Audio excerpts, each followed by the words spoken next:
What's going on, family? It's your boy Simo the C Mitchell checking in with something new, man. We got boy Steve Hightower, point game officials, resident sports specialist. We gonna get into a little raw sports talk, man. For real, for real. You don't get one. You get one. Something I've been wanting to talk about for a second. I'll let you explain it, Hightower. I'll let you explain what the Okay, so Towerisms. so I call them Towerisms. All right. Of course, my name's Hightower, so duh. What it really means is it's like my opinion based off of my professional experience, my education, and just the way I feel about how you rank players nowadays. So you have different tiers that we want to place athletes on. And that will actually help you understand when I tell you I like somebody or don't like somebody or where they may be in my mindset, because some of my ideas are not run of the mill like many people's are. So that's what it pretty much does. It helps you out with understanding me, but hopefully you'll see what I see and why I do it. Right on, right on. So let's start off with your tier one explanation of what a tier one player would be. You know, whether it's football, basketball, or whatever. Of course, mostly we're talking football right now. And Football ranking. and do you have do you have a name for that first tier? Well, the first tier is actually just the first tier. It's usually going to be the all-time superstar, a person that has already proven through his activity, his career, that he's a household name. Somebody that you can't deny what they're saying. That if you ask any other athlete, they'll probably say the same thing in regards to where that person is placed.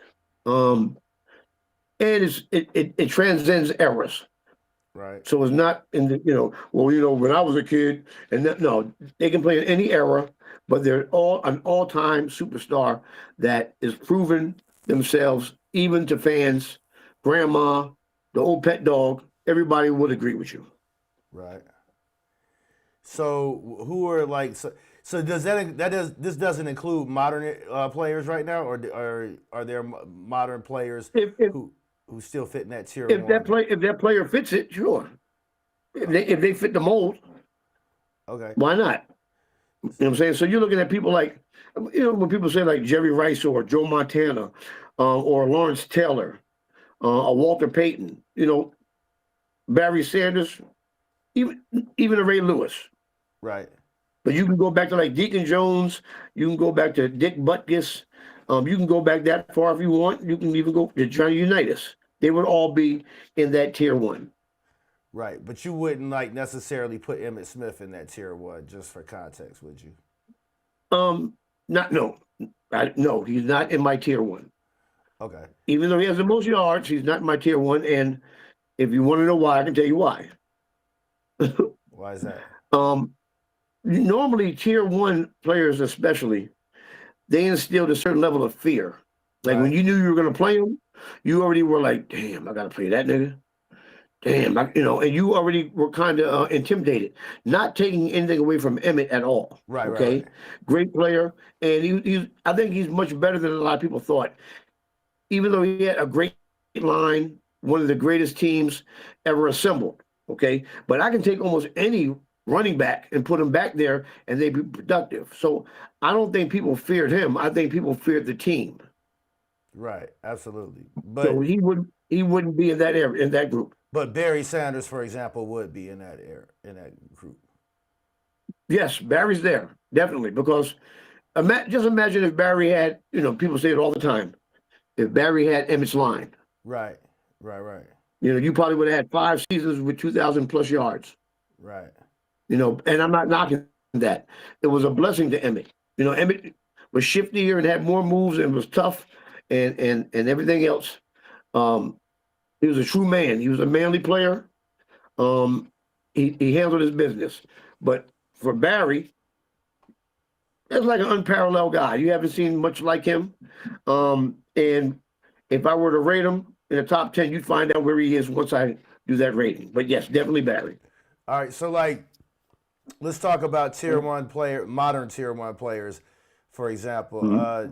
Does let's just start with quarterbacks, for example. Does Patrick Mahomes make your tier one of? Not yet. Okay. Not yet. And I'm not knocking them. Also, let me just say this about tier one. Sometimes there's players that you want to watch play, regardless if they're on a team that you like. They may be the team you hate, but you don't want to miss that player being on TV that Sunday, Monday, or Thursday. Right. I don't mind not seeing Mahomes. I really don't. If I miss the game, I miss the game. Doggone it. Too bad for me. Can he end up there? Possibly. Right. But even with what he's already done, I don't feel that way about it. And that's why in Towerisms, it still is based off how I see it. Right. He wouldn't be there yet. So really, are there any quarterbacks that hit that tier one, like modern quarterbacks right now playing, that you would put in that tier one category? No, not yet. Mm-mm. Sorry. Okay. Not yet. Like a tier one. Go ahead, say it. I was gonna say I might object to that one because just that's the beauty in it. Yeah. You can. No, right. So go ahead, give it to me. Well, I do almost think that Patrick Mahomes, even though, and I kind of understand the premise of like not yet, and again, and I could be jumping the gun a little bit, but I do feel like Patrick Mahomes is kind of somewhat a transcendent talent, and he might be maybe the most gifted passer we've seen. I mean, I feel like Aaron Rodgers before was one of those players that we was. I feel like Patrick Mahomes is what we wanted Aaron Rodgers to be, or what a lot of people wanted Aaron Rodgers to be.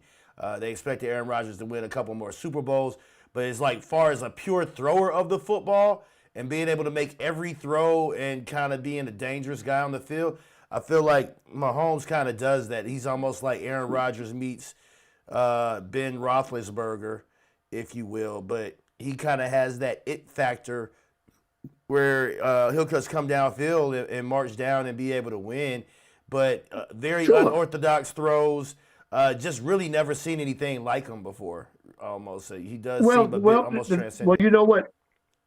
To tell you the truth, he's not new, but I agree with a lot that you're saying. Right.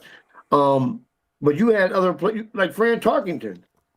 He did stuff that was, crazy looking, unorthodox, very effective. Every type of throw.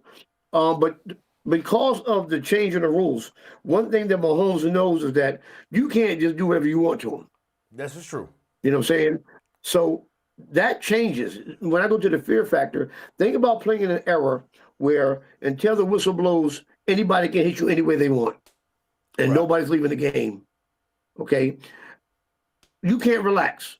So if you're the type of person that I still feared, knowing that I can do whatever I want to you, I can send 20 guys at you to hit you, as long as the whistle didn't blow, and you still were effective, that's what I mean. That's also part of it.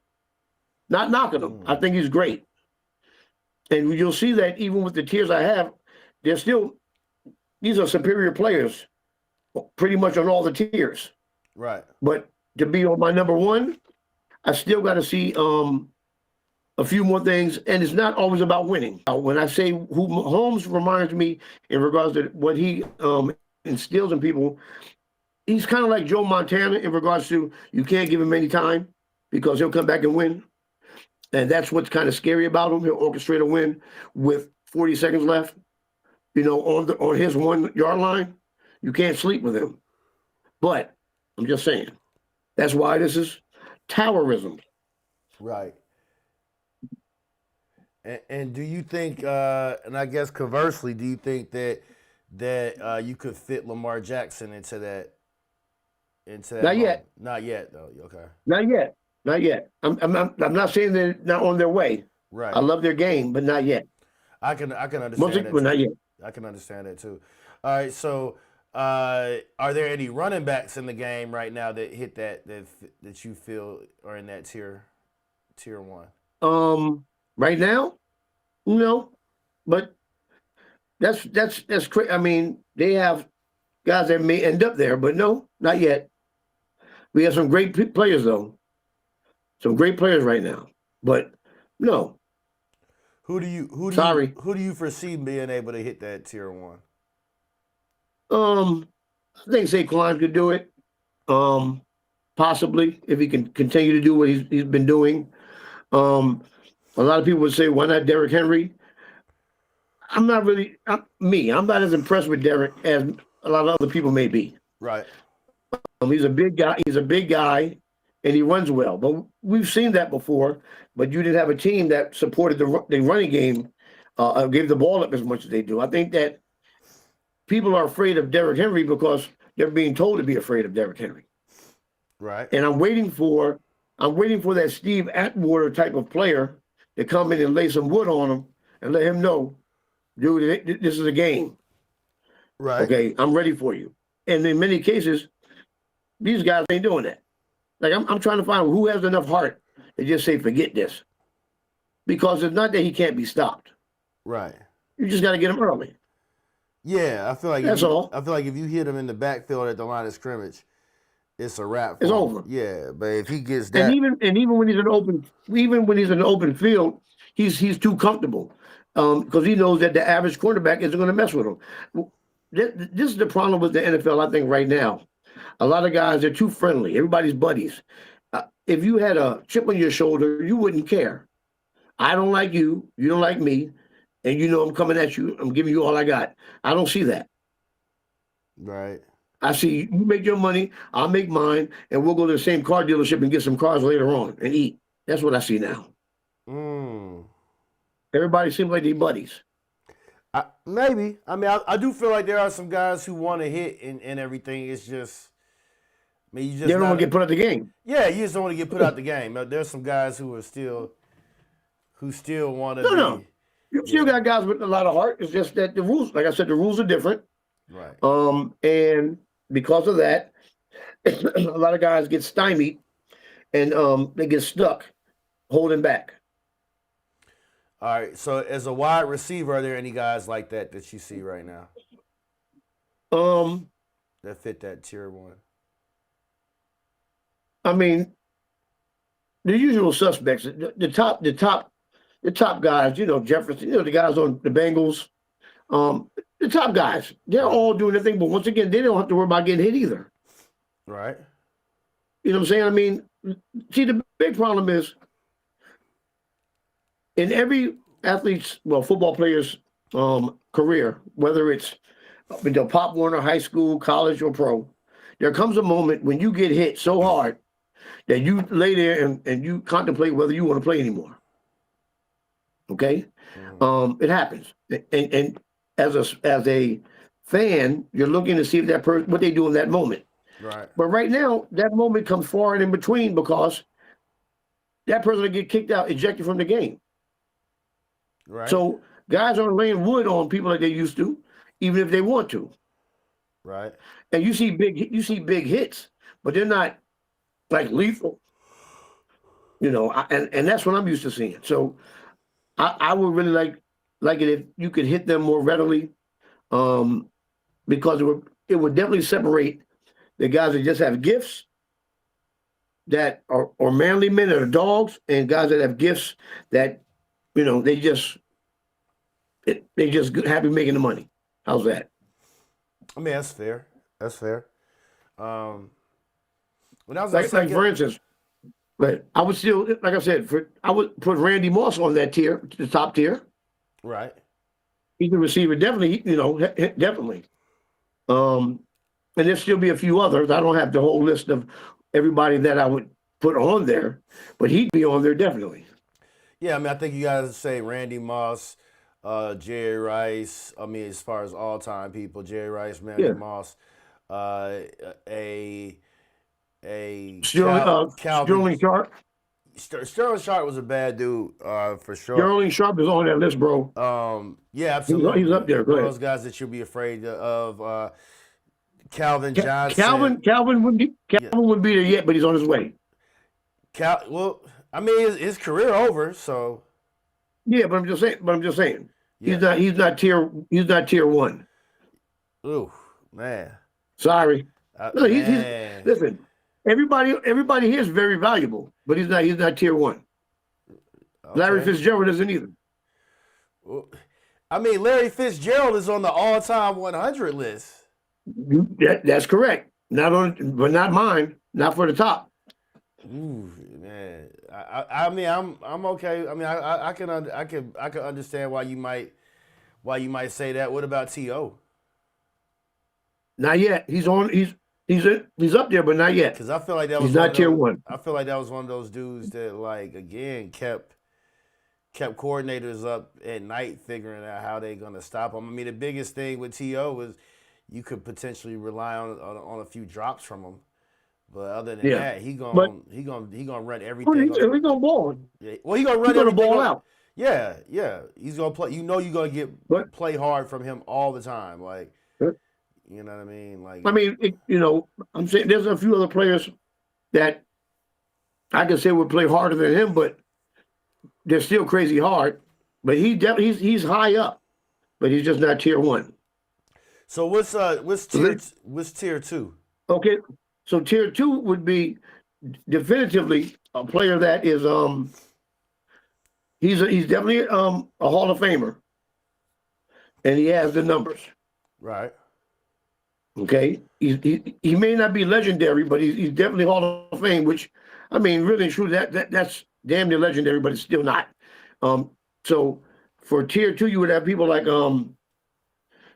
Brett Favre, Steve Young, John Elway, Tim Brown, Warren Moon, Mike Singletary, Derrick Brooks. They would be tier two. But so who were your quarterbacks that you're putting tier one?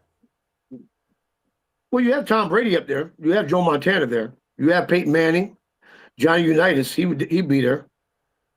Because it's crazy. I think John Elway is better than Tom Brady, honestly. But here's the thing. Tom Brady's up there for one reason. Because he's got. I don't know how much, because his mental. I think that people didn't fear him, but he knew the game so crazy well that he would beat you regardless. And he also was the last minute guy, the fourth quarter guy. He got the wins. So I'm just giving respect to him. But Elway Elway definitely. But right. I'm just saying, I'm trying to be somewhat fair. Now, mind you, this is just off the cusp. If I were to make the official list, there might be a few adjustments. Right. I'm just giving you an idea of where they would be. So that's all I'm doing. Right. And I don't mind if anybody's upset with it. They'd be okay. Yeah, because I feel like if you get to popping Brady, I've seen Brady rattle before, really rattled, but many times. Yeah, whereas John Elway, it was like, man, that he was like he had stones. It was a little bit different. Oh no, and I'm telling you, he threw that rock crazy, bro. Right. But he's definitely tier two. If you look at who I put on tier two, these are all monsters. No, every quarterback I named, I said they're monsters. Facts. I just feel like some of those guys might be better than some of the guys you put in tier one potentially. Like, and this is controversial, but I've said this for a while. Like, Warren Moon is like one of my top 5 quarterbacks for sure. No doubt. Yeah, look at it. That's why he ended up being where he's at. Definitely. Right. Okay, so before we go further into the tier two or whatever, or even to the next tier, Myles Garrett, would you put him as a tier one guy? Not yet, but he's still up there. Not yet. Listen, it's not because I wouldn't want him to be there. Right. I want to see a little bit more. I want to see a little bit more, and I want to watch how people try to stop him, because he's an unstoppable force right now. Like example, where would you, like people say, where would I put somebody like Aaron Donald? Right. Okay, where will you go? Where's he going to be at? Who knows? I didn't say yet, but I'm just saying. Aaron Donald, he's done, so I know where I could put him. With my man, you're talking about, I'm not sure yet, because he can still get another couple of years. He can redefine the position. He can be as dominant as Lawrence Taylor, like career-wise. Right. his entire tenure, because they fear him in a manner that's similar, and he has a moxie and a swag that is very similar to where he's coming out there on the field and niggas are going, "Oh, there you go, that's the man right there," and he's like, "I'll see you at the quarterback," and he's good on against the run also. Right. Right. Right. Great Right. at shedding great at shedding blocks, Right. great at shedding blocks, great That at shedding blocks. that But still, that's what's so sick he, about him he- is yeah, he is still like because he's not only such a great pass rusher, he is so good against the run as well too. he's everything. I Yeah. mean, even if he has a drop into a Cover. zone, Yeah. a early zone, he can still cover. He still listen. He does everything. But remember, this isn't a bad place to be. It's still Hall of Famers. Right. It's not like you ain't no good all of a sudden and we dogging you out. No. Right. No You know what I'm doubt. saying? No doubt. Then you have how about this? Like an all-time superstar would be in 3. Now, how can you ever go against somebody that's an all-time superstar? Still a great category to be in. Right. Okay, so even with that, who would be there? He definitely makes it there, all-time superstar. Definitely. Who does? Myles Garrett. Definitely. Ooh. Myles Garrett. Okay. He's definitely all-time superstar. Any era, unstoppable. He's a monster. He's like the Tasmanian devil. Yeah, I feel like Myles Garrett is one of those guys you could put in He's almost. feared. Yeah. Any era. Right. Any era, I'm like Myles Garrett can thump, man. Like, as a matter of fact, let me see if I could get some. Any era. So even in that,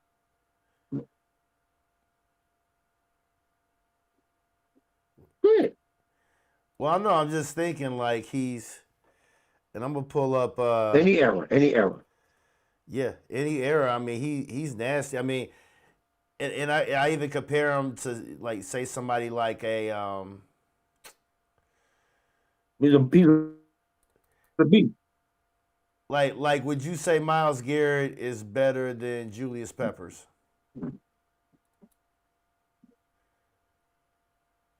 No. Well, no. A giant I lost you among for mortals. I lost He was you. like a god sent down to live on Earth. I lost you for a But second, but you were saying no, you wouldn't say. okay, I said that. I would have Miles actually being able to supersede Julius Peppers. I have no problem with that, even though Pepper was ridiculous, and nobody, there's never been a player like Pep. His size, strength, and speed. Right. And I don't know. I don't want to be disrespectful to Julius Peppers either, but I mean, so far Myles Garrett is 125, Okay. 125 sacks in 9 years, which is just kind of insane. Now, one thing I do want to look at is I want to look at stats for. And what makes it even better is with the rule changes and him able to do that. And remember this, it's not all stats that I don't just go off of all stats. Right. There's more to it, but the stats definitely they lay down a foundation to build upon. No, agreed. I think that the stats are somewhat of a metric to as an indicator, and you kind of want to look at where they are with it. Like for example, Von Miller has more sacks than Myles Garrett. Myles Garrett isn't even in the top 20 of sacks. Yeah, but why wouldn't he? How long has Von been playing? Say that again. How many years has Von been playing? Von Miller is like that's 14, 15 years. So I think like Okay. Myles Garrett is gonna pass him for certain. But like Cam Jordan has more sacks than Myles Garrett right now. I think that without a doubt, Myles is better than Cam Jordan, though. For example. But even with that being said, Cam is still a great player. No, Cam is nice. Cam is nice. I don't want to take nothing away from him. In terms of being a great player for certain, but you're going out again. Hold on. Mm-hmm. Oh, you got me now? Yes. Okay, cool. But yeah, I'm pulling up a few of the guys that are on that list, and let me see if I can. Maybe I'll make this a little bit bigger so you can see some of these players. But yeah. Bruce Smith. Okay, Reggie White, for example, makes that tier 1. I'm sure. Bruce Smith, is he in your tier 1? Definitely. Yes, okay. He is. Okay. Where would somebody like Jason Taylor fit for you, or Terrell Suggs? Where do those 2 guys fit for you? Tier 2? Okay. They would be under 3, which would be legendary playmakers. But still Hall of Fame guys. That you still put Hall of Fame guys in that category? Oh yeah, but the thing is that most of the guys that are in that are still going to be Hall of Fame. Okay. So you can actually put a break between it. Still going to be Hall of Time, but they're legendary playmakers. Like what they've done and what they've instilled in your mindset is something that you'll die with. What about John Randle? They've dominated. Oh, definitely. Tier 1? What? No, he still would be. He's not going to be tier 1. Sorry to say that. He'd be 2. But John Randle's my dude. Listen, now mind you, I have guys that are my dogs that aren't even up there. But if I built a team, I would have them on my team. So okay, in front of some of these other people. So who's the tier 1 defensive tackle then? A D tackle? You have to give me a list, and I tell you off the list. I mean, if we're talking about all-time defensive tackles, I mean, we got to be talking about people names. I'm gonna just throw out there real quick. Of course, Aaron Donald. You got to throw in somebody like Warren Sapp. I mean, he's just a name to throw out there. I think John Randle is better than Warren Sapp. To be real with you, though. Yes, I do too. Hell, I'm trying to think of, and I got the list back up here in front of us. Hold on. You pull the list up, and I can go down and. Where does you can ask me based on so Deacon Jones is I'm sorry, Mean Joe Greene. Where do you put him at? He's a defensive tackle. I have no problem with being tier 1. Yeah, but see, I don't mind. He's 1. Okay, because I'm trying to think. There aren't a whole lot of defensive tackles that are that high up there, even with sack totals. Yeah. I mean, even like all these guys that are in the top 20, aside from. But mind you, once again, keep in mind, we're still looking at the very best of the best of the best, and we're trying to group those guys. It's not like we're going to just talk about an average dude in any of these areas. So all the tiers is not to diss anybody or to take away from what they've accomplished. I'm not doing that. I totally agree that this is controversial. Right. And I mean, there's definitely some guys that are a little bit ahead of my time. I don't think there's anybody else. Let me see. Because you got some of these defensive linemen that they're just kind of considered straight up D linemen as opposed to. They got grouped. A lot of them got grouped back in the day. Yeah, but I mean, these are mostly, all of them are all.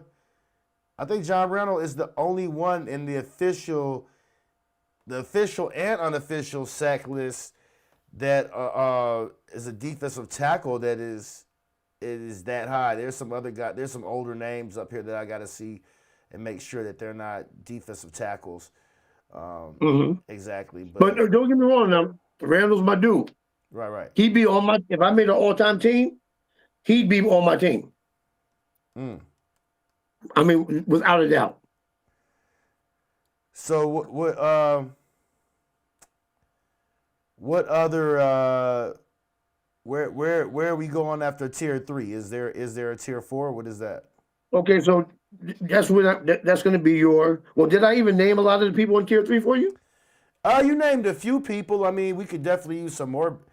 Okay, so you have people like a Marvin Harrison, Rod Woodson, Ed Reed, Palomalo, Revis. Now these are great players. You don't think that they're still right there? You don't think that some of those guys at least belong in tier 2, like Rod Woodson and Troy? I mean, they're well. See, like I said, could they be? But look at the list they're on. Remember, they are legendary playmakers / Hall of Fame. They're still the best of the best. Right. I mean, because I feel like now, if we're talking about cornerbacks or DBs, I mean, Rod Woodson is. Well, he's one of the top 3 ever to play. Yeah, definitely. I mean, Deion's going to be there. I'm just saying, he might be just number 2 on that. Right. Not knocking him. Love him dearly.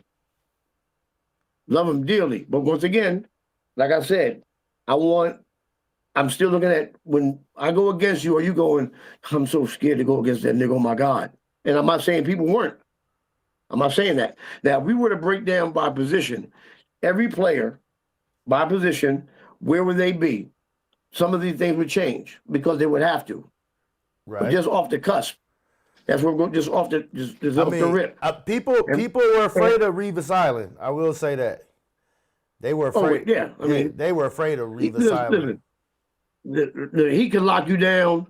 He made life so hard. But now, if we like Revis that much, what happened to my man with the Washington Redskins, Darrell Greene? Darrell Greene was a bad. Darrell Greene was ridiculous. Look, he run you down. He ran down all the top running backs, top receivers from scoring. Nobody wanted to go against him. He could run with anybody. He wasn't afraid to hit. He wasn't afraid to catch.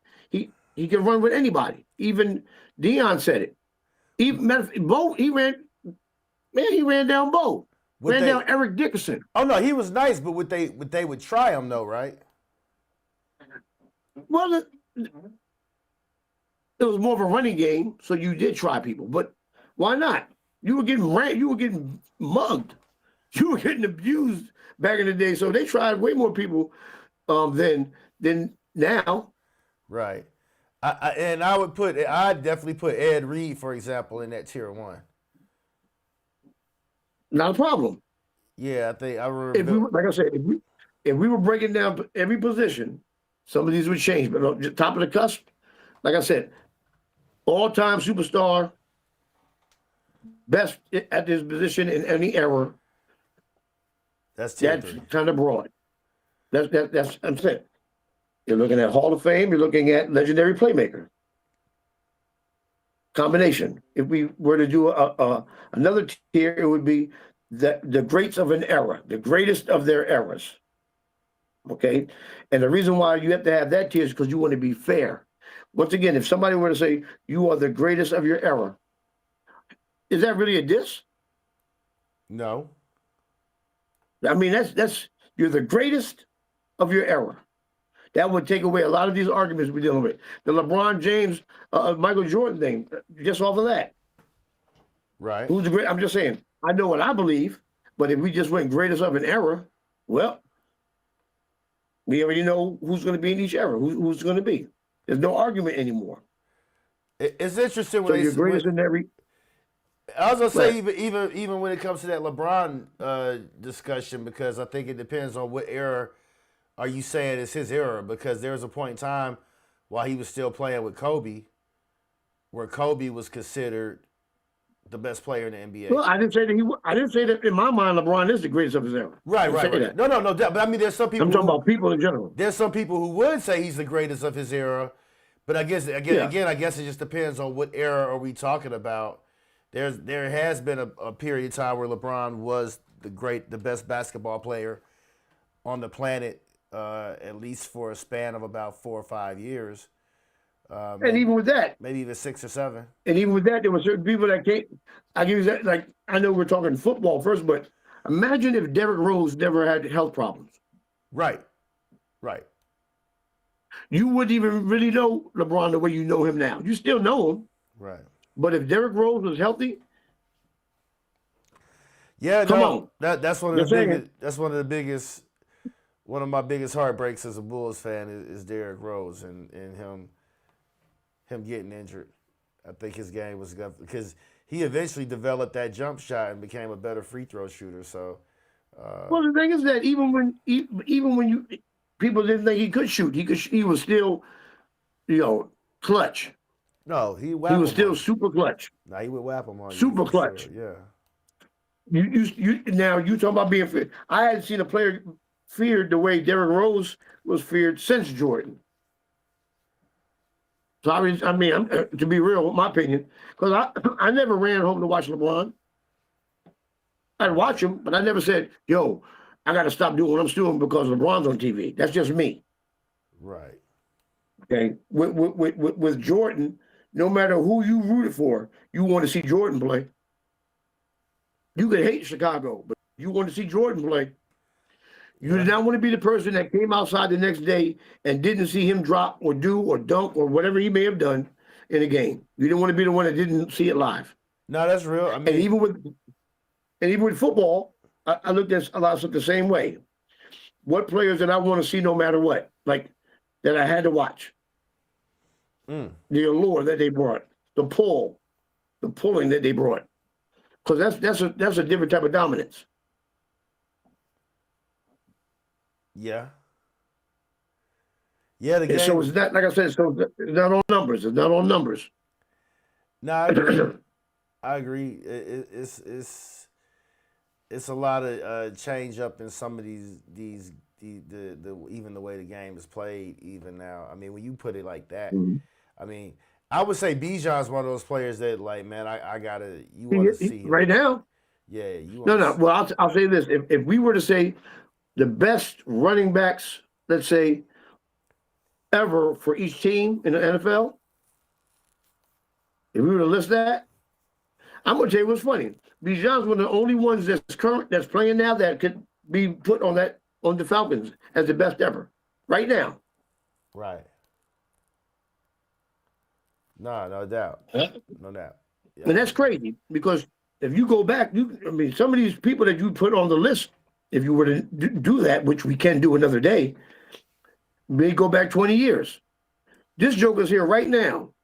And you're saying that as long as the Falcons have been playing, he's the best? Yes, I am. No, he is. I mean, before that, that is what I'm saying. There was Michael Turner and then Warwick Dunn, and there's a couple other guys, but I mean, yeah, Bijan is the best to come out of Atlanta at the running back position, right? As of right now, for sure. Undoubtedly.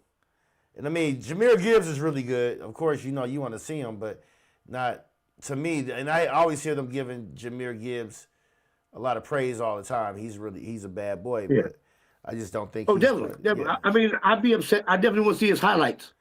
But I can miss the game. Right. Okay, I can miss that game and I'd be mad. But I don't like missing. That's why I get upset because they don't show the games live in Jersey with Atlanta that readily. I want to see what he does. I want to see him embarrass somebody. I want to see him do what he does. I want to see that shake, rattle, and roll. Right. No, agreed. All right, so where are we down to tier 4? Yep, that was it. That was the era's greats. Doesn't mean that they're all-time greats yet, but for the era, they are the greatest in their era right now.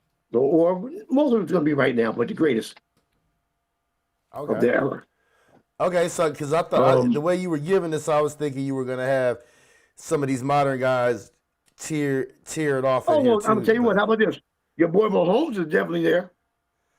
You're just saying you talked about him. As of now, he's definitely there. In which tier right now? Which is, well, I'm saying, for me, which could change if we weren't, like I said, go by position. But he's definitely the greatest of his era. Definitely. Right. He's not greatest ever, which would be your top tier, but he's definitely greatest of his era. Yeah. I mean, if we're using the metric of transcendent talent or they put fear into playing them, I would say Mahomes and Lamar to an extent fit that bill, though. I can see. I mean, yeah, but once again, Lamar this was puts funny. fear. Yeah, but what's funny is when you look at some of the older quarterbacks and you watch what they were able to do, sometimes they may have had lesser talent, but somehow put it together. Like you watch Elway win some games where they had great, good players, but you weren't thinking, they can't be stopped, but he would somehow make it happen. Montana, yes, he had Taylor, he had Rice, yes, he had Clark, but if somebody was hurt, it didn't make a difference. You still believe they could win with them. You know what I'm saying? No matter what happened, you still thought that way. And that's one thing that if you can find a player that can make a cake out of 2 ingredients as opposed to 5, you definitely want it to be your baker. Okay? And it still tastes good. So that's one of the biggest things about being a tier 1. I think that no matter what you had, you could make it work. And they had that attitude to where when they got in the huddle, the team believed it also. Okay. And I'm not saying that Mahomes can't do that, but he's going to climb it. He's going to end up being higher than he is now. But currently, I think that he's the best of his era. Okay. Which is crazy. That's more than acceptable to me. No, he's definitely the best of his era, for sure. So,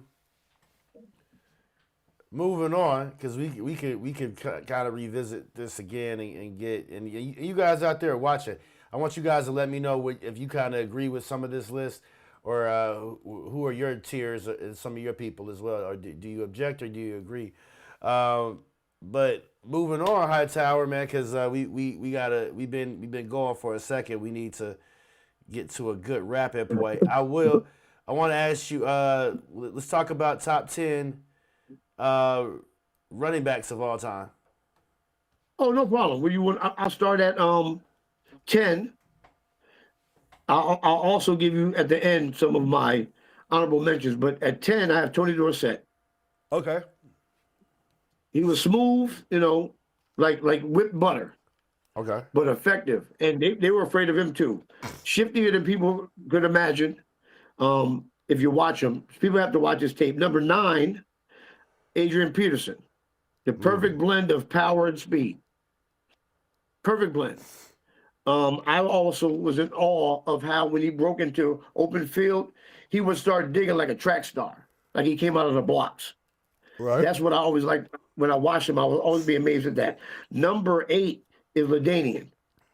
A scoring machine, unstoppable when it came to scoring. A lot of people liked him more than I did, but with him not winning and being on the team he's on, where they always productive, but never really get the big chip. He did crazy work. Number 7, this is going to be controversial. That's where I see Emmitt at number 7. Okay, career rushing leader. But still, once again, remember I'm looking at gifts. I'm looking at everything else. Number 6, we have Eric Dickerson, who still owns the single season rushing record. At number 5, we're going to be nice and we're going to go with OJ, because when he gained 2,000 yards, it was at 14 games. Right. So I got to give him his props. Now, this is when you have to be a little fearful, because now's the next group, which are the top guys. You did not want to play against them at all for one reason or another. So number 4 was Marshall Faulk. Okay. Period. He could do everything. He redefined the game as a receiver with a running back position, but people didn't really understand how great of a runner he was. They didn't even have to let him catch the ball. He was just a great runner. I was in awe. Number 3, Earl Campbell, without a doubt.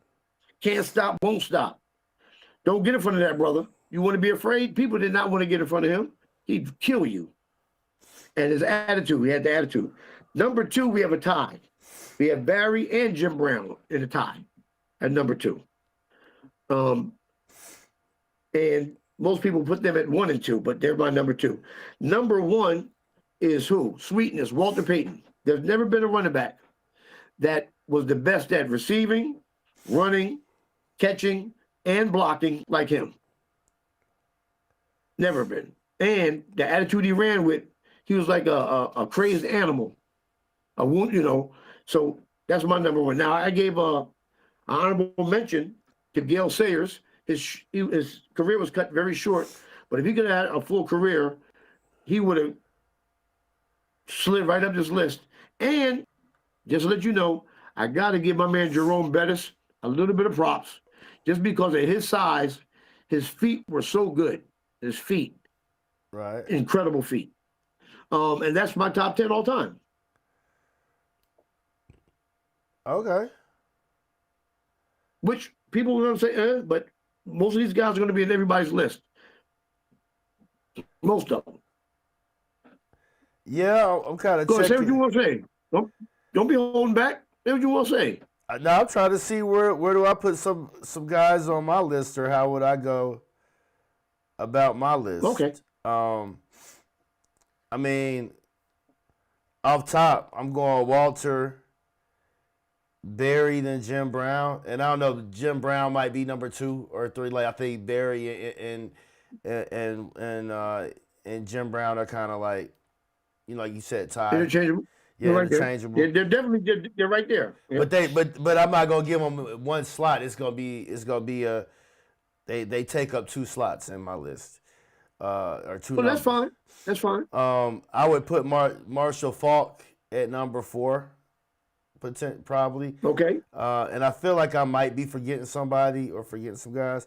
I put Adrian Peterson at number 5. Okay.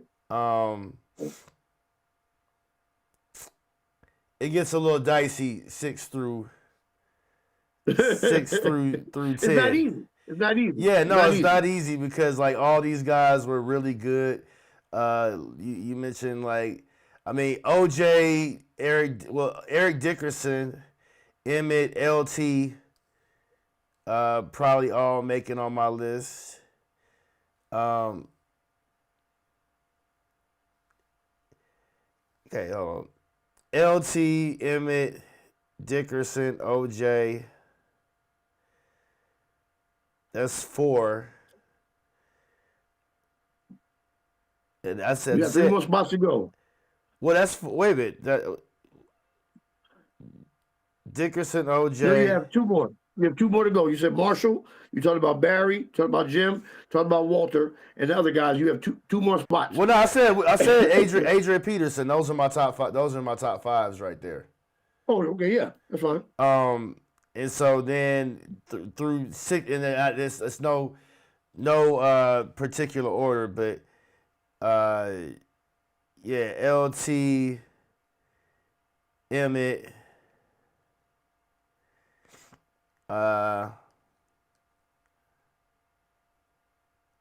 OJ. I want to say Dickerson. I feel like I'm forgetting somebody though, man. I feel like I'm forgetting somebody. This is when I got to consult stats a little bit just to make sure I'm not forgetting somebody. That's okay. Do what you got to do. It's not really easy. No, it's not easy at all. and like for me, like I said, that's why when I look at the total embodiment, like we talked about players before in the past, and I would say to you, as a child, who did you want to emulate? Some of the guys you say, that's who I'm in. We're gonna play touch football. I'm such and such. You want that person to have that power also, where kids wanted to be them. They wanted to write their number on their white T-shirts and get beaten by their parents because you messed up a good T-shirt. Stats are great, but stats I'll give you an example. Not many kids were saying, I want to be Frank Gore, Curtis Martin. I was just about to say But yardage-wise, Curtis Martin might be yardage-wise. I'm saying yardage-wise, they're right there, right? I might got. But I don't make. I might put the Curtis. Kids ain't yelling it. I feel like Curtis Martin is maybe one of the most underrated. Oh yes, running backs ever. Without a doubt, he's not respected. Right. No nothing. And I don't feel like with Curtis Martin it was necessarily, and I mean like what we talking about Curtis Martin. He is in the top. He's number 6 rusher. Yes. Of all time. Yes. He's a monster. And I don't feel like it was just. And I might be wrong. I'll pull up his stats real quick, like his actual years played. I want to see if he played. See, he did what he did in 11 years. That's why I'm like, Curtis Martin was a monster. Like, I feel like he almost kind of redefined the position to an extent in his time. So I'm putting Curtis Martin in my top 10. Okay, that's fair.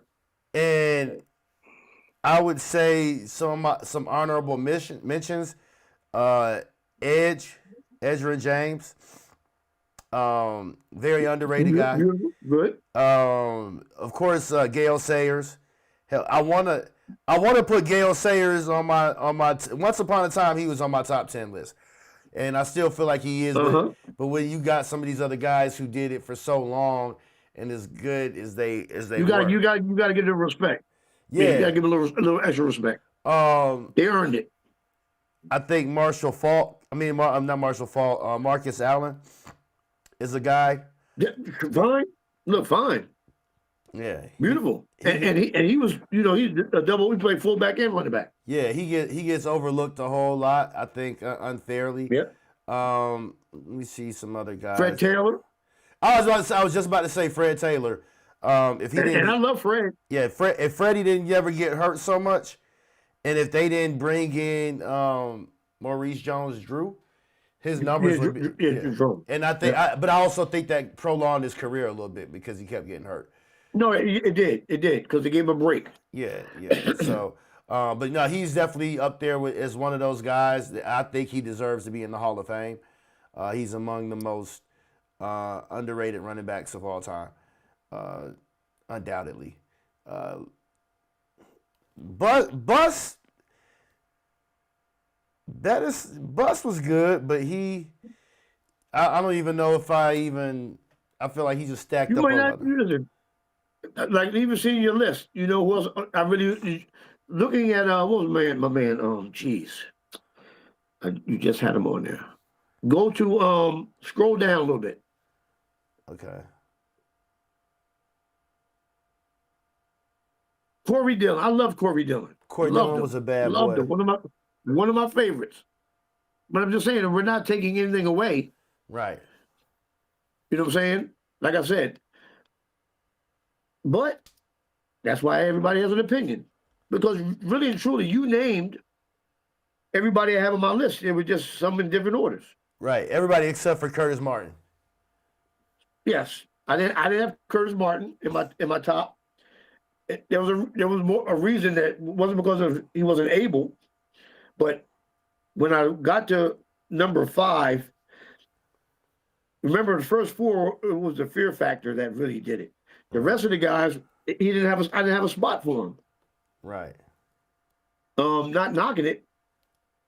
Like some of the guys just, you wanted to be them. Like people wanted to be AP. People wanted to be Emmitt. Right. People wanted to be Dickerson. People wanted to be OJ. Right. I don't know how many people wanted to be the other guys. And for that reason, I feel like you got to throw Emmitt in that top 10 because he's at that number 1. Yeah, he is. But I have him at 7. Yeah, well, I'm just saying in general. That's why I feel like he gets thrown in there. But I think somebody can make an argument that Curtis Martin was better than him. I asked you this before. You said. Oh no. Once again, if you put Curtis behind that line, because they were very similar in regard. They could lull you to sleep, but they were gaining yards. Right. Like you didn't go, he's going to break it right now. He might break it anytime, but you do one thing, that nigga coming. He's coming. Well, I felt like Curtis was a little bit faster of a runner too. Oh yeah, Than what it I'm saying, was, but you yeah. still knew they were both coming. No, you still facts. knew they're gonna, but they could get their yards and the team could lose. Right. How about that? That's true. I mean, that's true. But yeah, no, there's some tough running backs to throw out there. I mean, hell, we both overlooked Thurman Thomas. No, I didn't. You didn't put him on your list, did you? No, he's not on my list. Okay. Oh, you said he he know nothing. I mean, I liked him better in college than I did in pros. Okay. Yeah, he was really good though. He was very effective. Right. But I think that almost any back could have did what he did on Buffalo. Ooh. I do not feel that he commanded a game to the point where, he deserved to be higher than, on my list. And I watched him all the time. Right. No, I mean. That's just me. Because there were other guys that played during his era that I was just like, okay, Thurman's great. But, whatever. Hi, Thurman. Right. But I feel the same way about Jim Kelly. So, and Andre Reed. And, I feel the same way about a lot of people on their team. So. Right. And it's not because they lost. It's just because that's how I felt. No, that's fair.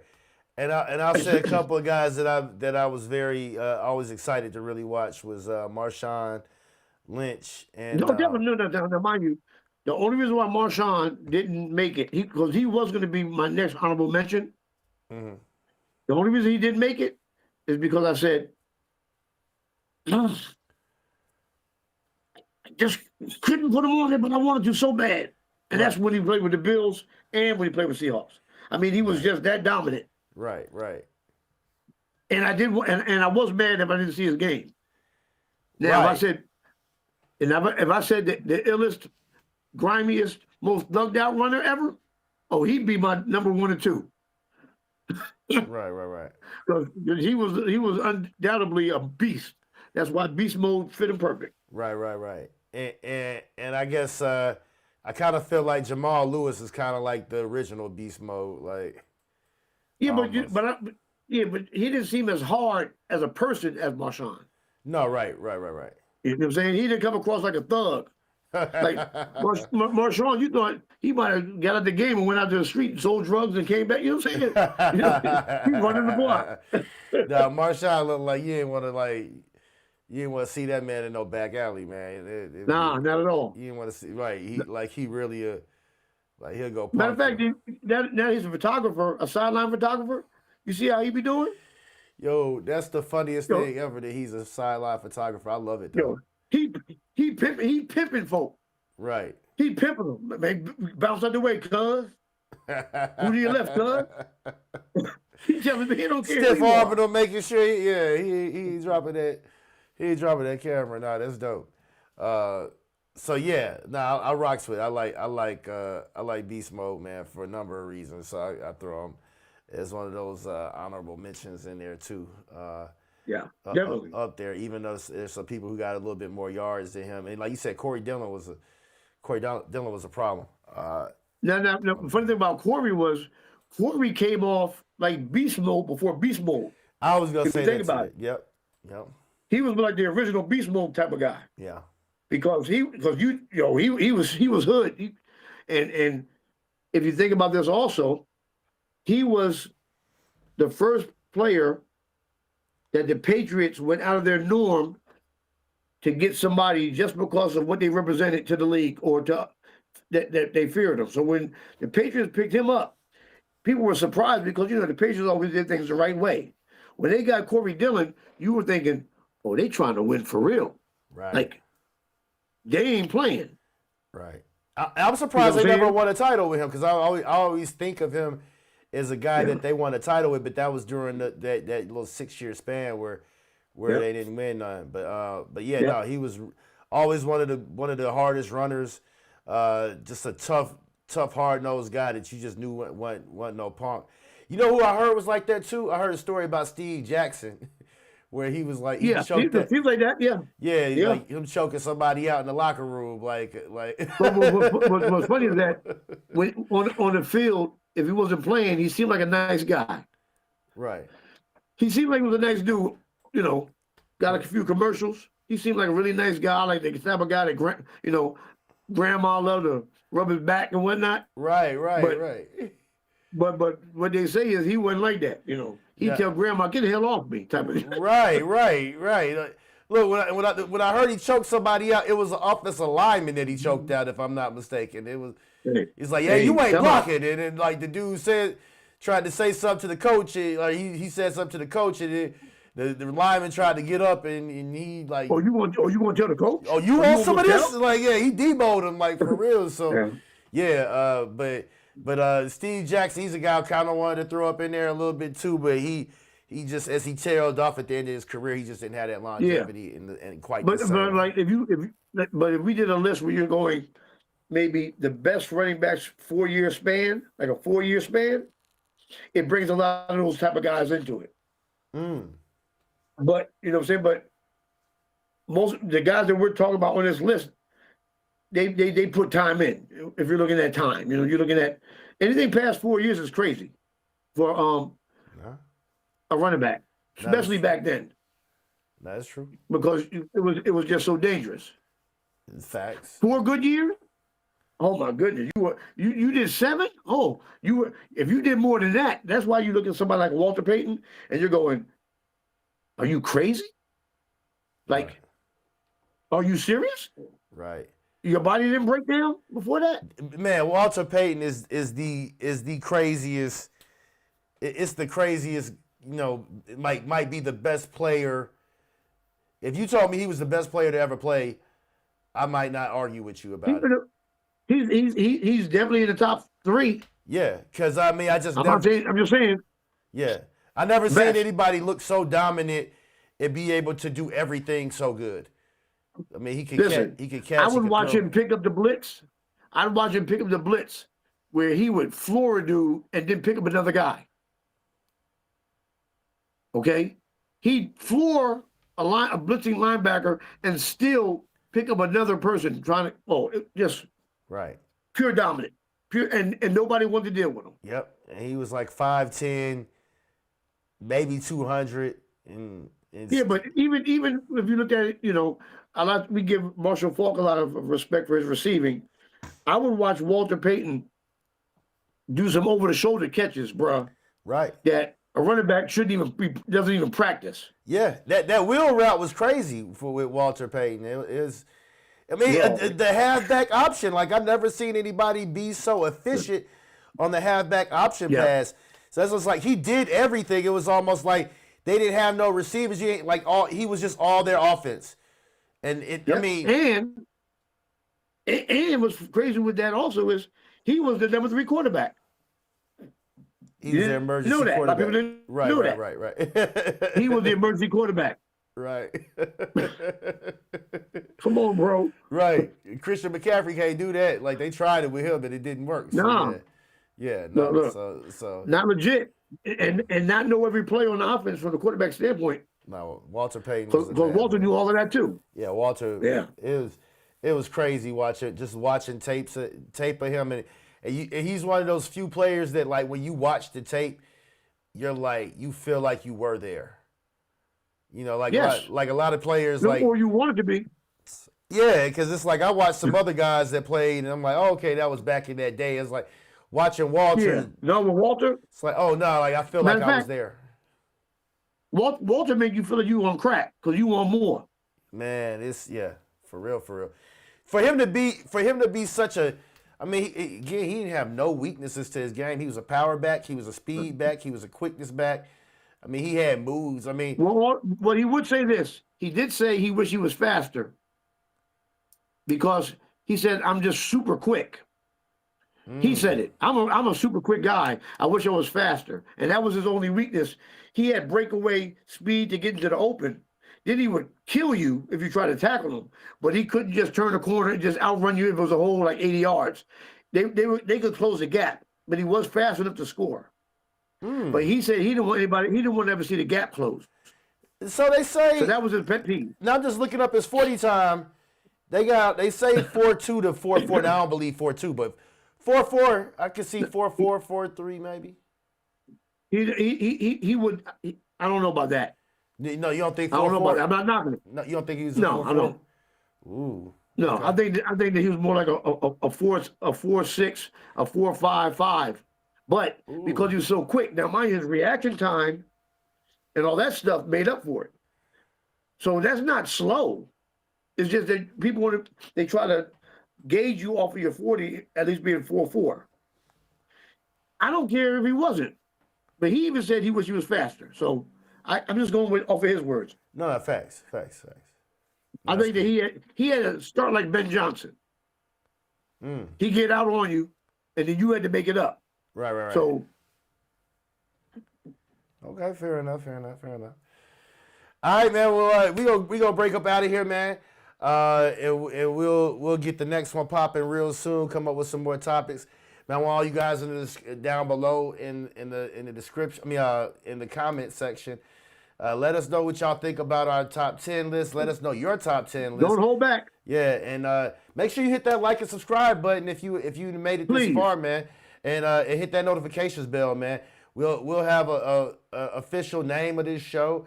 I don't know. It might be I Object or quite something. But we're gonna come up with something for it, and we gonna continue doing these frequently, man. Y'all stay on Hightower, man. Beg this man to come back. I need him to make this a part of his everyday. I'm back. You know what I'm saying? They be asking for you, Hightower, so you can't be sleeping on us, man. You can't be leaving us without the fix, man. You know what I'm saying? But yeah, man, we gonna get up out of here, man. Point Game official, Simo the C Mitchell for Steve Hightower, man. Tune in for us again real soon, man. And we'll do it. We'll catch you guys on the next one, man. Peace. God bless. So look here.